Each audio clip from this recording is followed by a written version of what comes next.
Greetings, user defenders. I'm your host, your faithful host, Jason Ogle. I'm in my backyard making a video. I've not done this yet, and I hope to do more videos. I think it's a great way to connect with you. I keep thinking of how I can do that, and I think this might be one way to do it. But really, the purpose of this video is to just kind of prime you for what's coming in the new season, June 12th. I actually pulled some snippets out from some of the interviews that I've captured thus far, and just as a kind of a teaser reel, so to speak, but just to kind of whet your appetite for what's to come. This could be the best season yet. Part of it's because there's just some amazing guests coming your way, and part of it also is because I think I'm getting a little bit better at interviewing. I'm going to continue to work on that skill, but yeah, I just wanted to tell you that and kind of let you get a sneak peek of what's to come.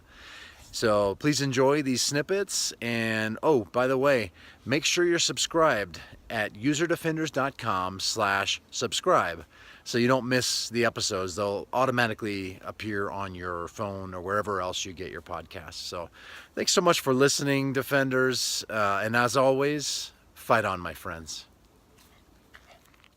I think a lot of people always made the assumption that user experience is isolated within the edges of your screen.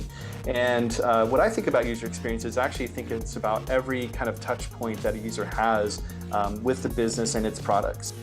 I think there's so much hidden gems, I suppose, in the process and in the mistakes that we often keep hidden because we're ashamed of it. We want to show off the final fancy thing because it makes us look cool or professional or really experienced, but I mean, obviously those things do have to eventually be shared. If you're designing a website, that website is eventually going to go live, so the world will eventually see it. But I just think it's a shame that we hold so much of the process back.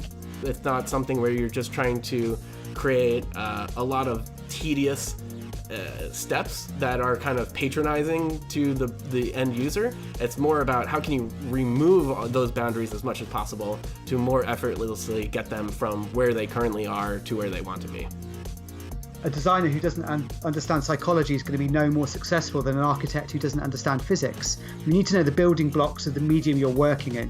And if you don't understand that, and in architecture it's classically it's engineering, it's physics, you need to know if your building is going to fall down or not. If you don't know enough about how people think and behave and feel, you're not going to be a successful designer, because that's ultimately the medium you're working in. You're not working in the medium of Photoshop or Sketch or Omnigraph or anything like that. You're working in the medium of communication and people and society. And if you don't understand that at a fundamental level, you're not going to be a successful designer. We have to understand that as designers, that we're not subject matter experts on everything, and we're not the end user, just like we say they're not the end user.